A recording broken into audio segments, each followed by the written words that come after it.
మనకి చిన్నప్పటి నుంచి ఏం నేర్పిస్తున్నారు అంటే ఎడ్యుకేషన్ సిస్టమ్ లో ఒబీడియన్స్ నేర్పిస్తున్నారు. అంటే పెద్దవాళ్ళు అరే you you have to be a good boy, you have to be a good girl. ఎందుకు అంటే నువ్వు చెప్పింది వింటే గుడ్ గర్ల్, నువ్వు చెప్పింది వింటే good boy. That is not what we have to teach our kids. Next generation మనం అది కాదు టీచ్ చేయకూడదు. అసలు ఈ ఎడ్యుకేషన్ సిస్టమ్ ఎందుకు వచ్చింది అంటే it was created to build obedience. Servants ని క్రియేట్ చేయడం కోసం ఇండస్ట్రియల్ రెవల్యూషన్ వచ్చినప్పుడు వచ్చిన ఎడ్యుకేషన్ సిస్టమ్ ఇది.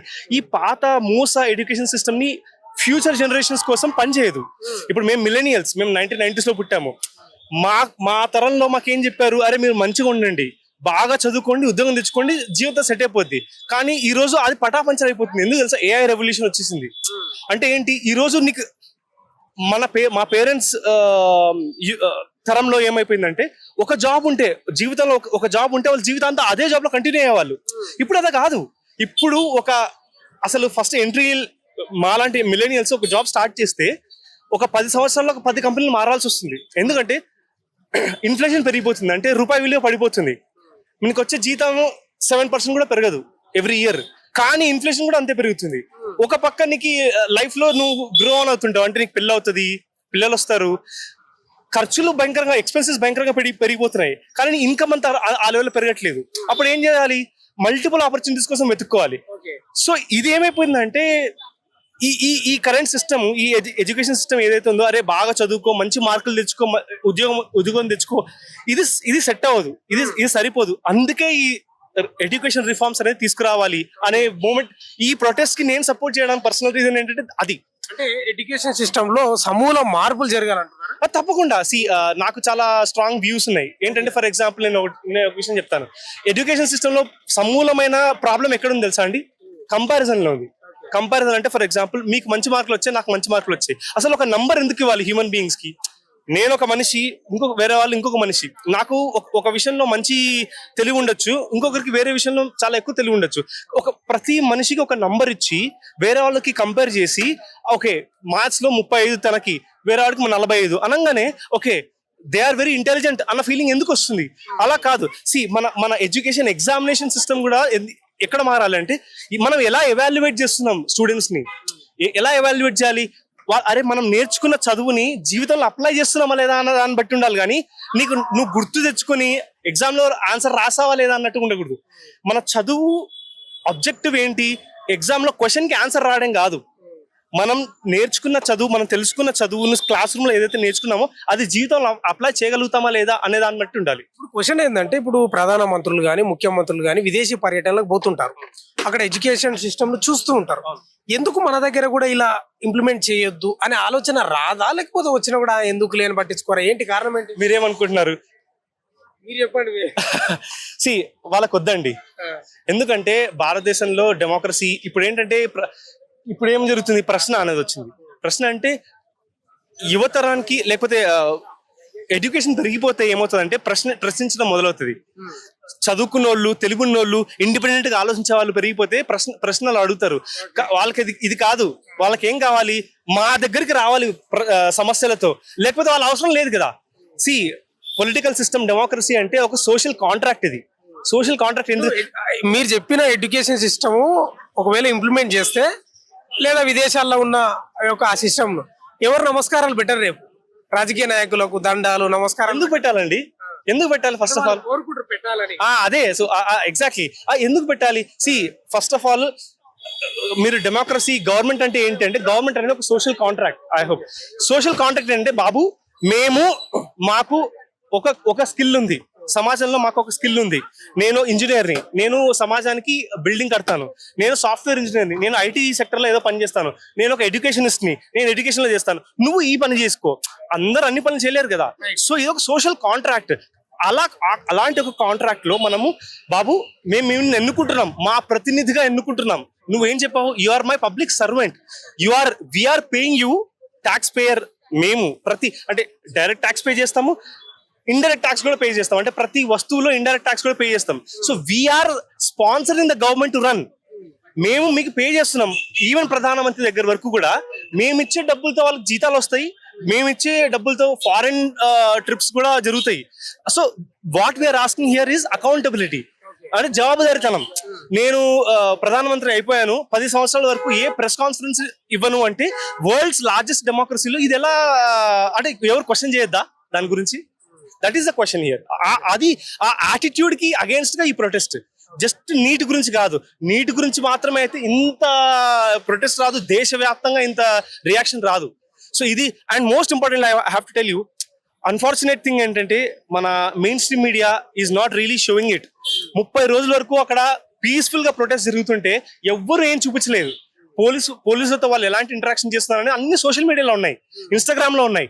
ఈ ఉద్యమం కానీ ఈ ప్రొటెస్ట్ అంతా లిటరలీ సోషల్ మీడియా వల్లనే జరిగింది, సోషల్ మీడియా వల్లనే ముందరికెళ్ళింది. సోషల్ మీడియా లేకపోతే నాకు చాలా భయం వేస్తుంది, ఎలాంటి నేరేటివ్ బయటికి లేదు అని. ఇప్పుడు ఈ సోషల్ మీడియాలో లేకపోతే ఇక్కడి వరకు వచ్చేదే కాదు. సో జెన్జీ నుంచి మనం నేర్చుకోవాలి. మేము మిలేనియల్స్, మేము చేయలేంది, మేము చాలా విషయాల్ని యాక్సెప్ట్ చేసేసాము, ఇంక ఇది ఇంతేలే అని. కానీ వీళ్ళు మాకు చూపించారు పోరాట స్ఫూర్తి, ఎందుకంటే they don't have nothing to loose. కానీ మాకు ఇప్పుడు జాబ్స్ ఉన్నాయి, పిల్లలు ఉంటారు, పేరెంట్స్ ఉంటారు, ఇంట్లో రెస్పాన్సిబిలిటీస్ ఎక్కువ ఉంటాయి, మనం అది తెగించలేము. బాధ్యతలు మమ్మల్ని కిందకి తొక్కేసాయి అనమాట. కానీ వీళ్ళకి అది కాదు. అందుకే నేను చెప్తానంటే యూత్ ఎప్పుడైనా సరే బయటికి ఎక్స్ప్రెస్ చేయాలి, ఎందుకంటే వాళ్ళకి they have nothing to lose and they are the future of the country. So వాళ్ళు క్వశ్చన్ వాళ్ళని అడ్రస్ చేయకపోతే ఇంకెవరైనా అడ్రస్ చేయాలి. That is the most important. దేశంలో యువత గెలిచి నిలిచారు అంటే ఇప్పుడు ఒక ప్రాపగండ ఏముందంటే అందరు ఫోన్లకు పరిమితమైనరు, ఎంజాయ్లకు పరిమితమైనరు అనే ఒక అపవాదు నుంచి ఈ ప్రొటెస్ట్ వల్ల వాళ్ళు ఒక స్ట్రాంగ్ మెసేజ్ ఇచ్చినట్టు. తప్పకుండా. ఎందుకంటే నా పర్సనల్ విషయం చెప్తాను, నేను కూడా ఒక మేనేజర్ వర్క్ చేశాను, నేను కూడా జెన్జీస్ తో డీల్ చేయాల్సి వచ్చింది. ఇనీషియల్ గా నాకు కూడా చాలా ప్రాబ్లం అనిపించింది. కానీ Gen Zs they don't take anything shit అండి. మనం స్పీచ్లు ఇస్తామంటే కాదు, దే కెనాట్, వాళ్ళు మీరు ఏదో సాదాసీదాగా మాట్లాడితే జరిగిపోదు. They are very practical. So మారుతున్న తరానికి తగినట్టుగా మన భాష కూడా మాట్లాడాలి, అర్థమవుతుందా? సో ఇలాంటి వాళ్ళకి మనం మోస పద్ధతులు పాడతామంటే కుదరదు. So that is exactly what it is. మీరు మాట్లాడిన చాలా జెన్యూన్, 100%. సమూల మార్పులు రావాలి, మూలాల నుంచి ఎడ్యుకేషన్ లో చాలా మార్పులు రావాలి. చాలా గుడ్ మెసేజ్ ఇచ్చారు. Thank you. చిన్న మాట సూసైడ్స్ గురించి చాలా మంది ఇవాళ నీట్ సూసైడ్స్ గురించి మాట్లాడుతున్నారు, కానీ కోటా అని రాజస్థాన్ లో ఒక ప్లేస్ ఉందండి, కోటా. అది చాలా మంది వినుంటారు. అక్కడ it is a factory for IIT students అండి. అక్కడ మొన్న కూడా ప్రొటెస్ట్ లో ఒక అతను మాట్లాడాడు, ఆయన డాక్టర్, అక్కడ చదువుకున్నాడు. కళ్ళ ముందర పిల్లలు సూసైడ్ చేసుకుంటారు, అంటే అక్కడ సూసైడ్ చేసుకోవడం అనేది చాలా కామన్. సో ఈయన చెప్పినట్టు ద థింగ్ ఈజ్, మన ఎడ్యుకేషన్ సిస్టమ్ ఎందుకు ఒక మార్క్స్ కి కానీ ఒక ఎగ్జామ్ కి కానీ భయపడాలి పిల్లలు? ఎడ్యుకేషన్ ఎందుకు? నేను ఏమంటున్నా అంటే, దేనికి education? What is it for? Education అనేది జాగరూకత పెంచుకోవాలి, ఎలా ఉంది మన చుట్టూ సమాజం, ఎలా ఉంది, అందరూ ఎలా ఉన్నారు, ఇలాంటివి చూసుకోవాలి. సో ఎడ్యుకేషన్ అనేది మనం it should be helping us, కానీ ప్రెజర్ చేసేది అరే ఇలా అంటే it should be cumulative education అండి. యూఎస్ లాంటి ప్లేసెస్ లో ఒక యూనివర్సిటీకి వాళ్ళ చుట్టూ ఏరియా రెస్పాన్సిబిలిటీ ఇస్తారు, వాళ్ళకి సోషల్ అసైన్మెంట్స్ లో కూడా మార్క్స్ ఉంటాయి, ఓన్లీ ఎగ్జామ్ పేపర్ మీద కాదు. సో ఇలాంటి ప్రొటెస్ట్ వచ్చినప్పుడల్లా మీరు లెఫ్టిస్ట్ అది ఇది అంటే, నేను ఎప్పుడు కాదండి, లెఫ్టిస్ట్ అనేది అది రాంగ్. మీరు అది ప్రాపగాండా యాక్చువల్లీ. లెఫ్టిస్ట్ కాదు. మీరు చూస్తే యూకే యూరోప్ లో ఉన్న కంట్రీస్ అవన్నీ capitalist countries. You enjoy capitalism but also keep up accountability. ఇప్పుడు అక్కడికి వెళ్తే పొలిటీషియన్స్ కి దండాలు పెట్టారు, ఏం చేయరు, దే జస్ట్ వాక్ బై, వాళ్ళు ఎక్సర్సైజ్ చేసుకుంటూ ఉంటారు.